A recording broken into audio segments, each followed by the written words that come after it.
So Cade's going to get the ball down, and right when he gets the ball, you see two things. You see Ausar Thompson take a step and start gunning it in, while Patrick Williams leaves Tobias Harris, because Patrick Williams is going to stop this dunk. Ausar Thompson, Tobias Harris, Jalen Duren, and Cade Cunningham, all with double digits going into the half. And 4 out of the 5 starters also have a positive plus minus with plus 10 or above. The bench unit, though, all have -5 or worse in the plus minus scale. No one has more than 5 points. I guess I should say Ron Holland is the only bench player with a positive at a +2. But that's been the story of the first half so far.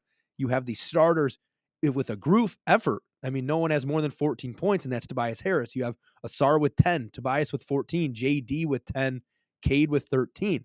It's a group effort from that starting unit. They were able to stretch out a lead. I think it was only a 5-point lead, but that's the biggest lead of the game so far. While the bench unit came in, the game slowed down. It was a little bit more physical, but Chicago was able to get the edge. But we're going to get right into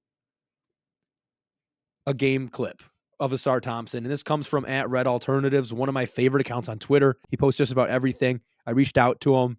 I'm very grateful for him letting me use this clip. So first off, Ausar Thompson up top, being able to handle the ball in more situations is fantastic to see. To start the year, Ausar Thompson was kind of off ball, cutting, moving, and when he'd get the pass, it was the kind of one more to something happening. But we're going to see something different here. Ausar Thompson starts the play. Let me turn off the audio real quick. And then we see Jalen Duren up here. Vucevic isn't even going to worry about him. He's going to sag off, and Ausar is going to flip with Tobias to get to the corner. And then the ball goes to Cade Cunningham. And then we notice that the pick and roll here between Cade Cunningham and Jalen Duren is one of the most effective plays in the game. I'm going to say that like I know that's a fact, but I don't actually know. But I'm assuming their two-man game is one of the best, especially in the Eastern Conference, with how they've been playing so far. But we're going to see this play progress. And Vucevic is going to just go up and trap and double Cade Cunningham up top. Jalen Duren is going to slip down. And then we're going to notice Montas Buzelis is the guy who's going to have to cover Duren. If they're doubling Cade up top, what's Cade going to do with the ball? He's going to drop it down to JD for an easy dunk. But Montas is going to kind of go up and step up to Jalen Duren.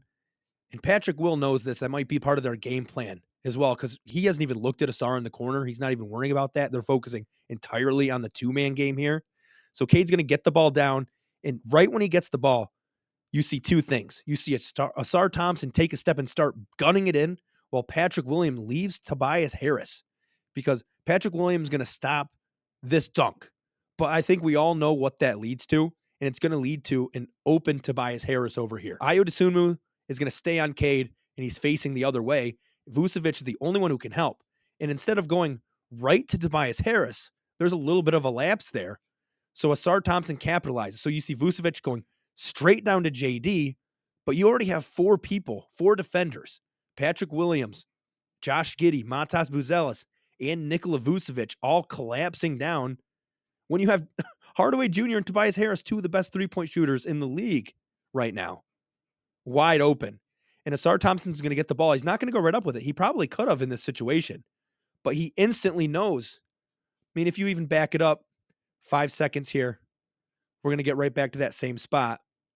You can see he notices Patrick Williams in front of him in his view. So he's going to drive right in here and easily dish it right past Pat Will. And Vucevic doesn't even realize it. And by the time he realizes, he's on the block. So that's an easy 3-point play for Tobias Harris. Great pass by Ausar. And honestly, that might have been written up by JB Bickerstaff. But those are the plays I love to see from this team. It's moving the ball. It's trusting your teammates. And when we're looking at the starting unit, we've already kind of talked about the success they've had. But I want to focus in on Chicago a little bit. I would soon move Kobe White, especially their guard play, Giddey as well. I mean, look at where a majority of their shots are converting, and that's inside. I mean, if you have Kobe White, Dosunmu, and Giddey, especially based on last game, I'm okay letting them shoot. From the left side of the court, I mean, what are they? 0 for 1, 2, 3, 4, 5, 6? But it seems like they're kind of getting a little bit of a layup line here, and a lot of that comes down to lapses on the defensive end, aggression. And a lot of that comes down to maybe Jalen Duren going down. And something I noticed, and I always like to talk about points in the paint, because I think that's a big thing that's keeping Chicago in this game.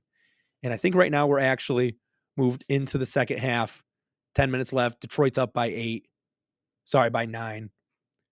But the reason Chicago's in this game is because they're able to score inside. I mean, they're scoring in the paint 34-30, and Vucevic is playing a lot better than he did yesterday, which for Chicago, it must be fun to see.